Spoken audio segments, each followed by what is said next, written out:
La diabetes mellitus es un conjunto de enfermedades que comparten la hiperglucemia y el desarrollo a largo plazo de complicaciones micro y macrovasculares que suponen un gran aumento de la morbimortalidad respecto a la población general. Es la patología endocrinológica más prevalente. Se cree que su prevalencia está infradiagnosticada y aún así es de en torno al 5 o 10% de la población general. Su prevalencia va en aumento con el estilo de vida sedentario y el aumento de la obesidad.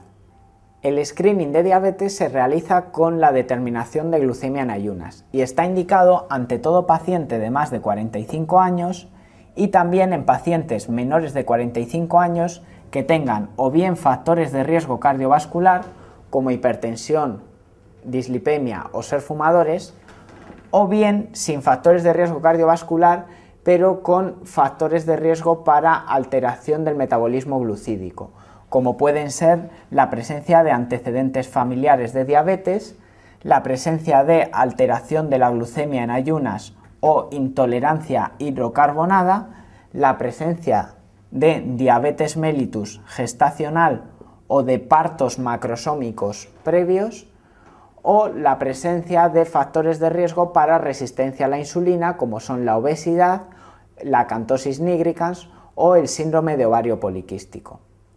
Se consideran diagnósticos de diabetes mellitus el hallazgo en cualquier momento del día de una única determinación mayor o igual a 200 en presencia de clínica cardinal, polifagia, polidisia, pérdida de peso.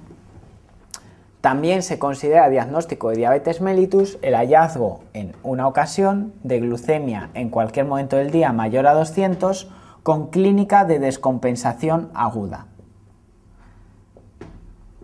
También se puede diagnosticar diabetes mellitus ante el hallazgo en 2 ocasiones de glucemia en ayunas mayor o igual a 126. También se puede considerar diagnóstico de diabetes mellitus el hallazgo en 2 ocasiones de glucemia tras sobrecarga oral de glucosa mayor o igual a 200. También se podría considerar diagnóstico de diabetes mellitus la combinación de estos 2 criterios. En una ocasión glucemia en ayunas mayor o igual a 126 y en otra ocasión glucemia en ayunas mayor o igual a sobrecarga oral de glucosa. Lo importante es que un paciente asintomático necesita 2 determinaciones patológicas para diagnosticar diabetes mellitus. En el espectro de continuidad de las alteraciones del metabolismo glucídico se pueden definir otras 2 circunstancias, la alteración de la glucemia en ayunas y la intolerancia hidrocarbonada. Si medimos la glucemia en ayunas, se consideran normales valores inferiores a 100 y se consideran diagnósticos de diabetes mellitus valores mayores o iguales a 126. El hallazgo en una única ocasión de glucemias en ayunas entre 100 y 125 me permite el diagnóstico de alteración de la glucemia en ayunas.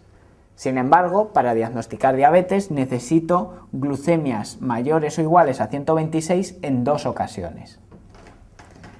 Si determinamos la glucemia tras sobrecarga oral de glucosa, se consideran normales valores menores a 140 y diagnósticos de diabetes mellitus valores mayores o iguales a 200 en 2 ocasiones. El hallazgo en una única ocasión de glucemia entre 140 y 199 tras sobrecarga oral de glucosa se considera diagnóstico de intolerancia hidrocarbonada. Por tanto, y centrándonos en la pregunta, la respuesta 1 es criterio de diabetes mellitus, puesto que tiene glucemia 206 con clínica cardinal. Las respuestas 2 y 5 se trata de 2 determinaciones distintas, en un caso en ayunas y en otro caso tras sobrecarga oral de glucosa y por tanto también diagnostican diabetes mellitus.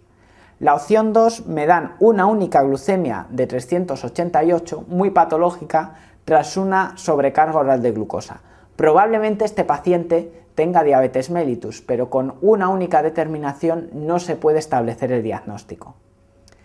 La respuesta 4 tiene un matiz discutible. Dice, hallazgo de una única glucemia venosa al azar de 140 y glucemia venosa de 200 tras sobrecarga oral de glucosa. Glucemia de 200 tras sobrecarga oral de glucosa no admite discusión, pero glucemia al azar de 140 se puede interpretar de dos formas. Se podría interpretar como glucemia en ayunas en un día cualquiera y por tanto al azar, y por tanto sería criterio diagnóstico de diabetes, o como glucemia en un momento cualquiera del día y por tanto no sería criterio de diabetes. Lo habitual al hablar de una glucemia al azar es decir una glucemia en ayunas en un día no seleccionado y por tanto la opción 4 sería susceptible de ser considerada una diabetes mellitus, si bien la redacción es confusa.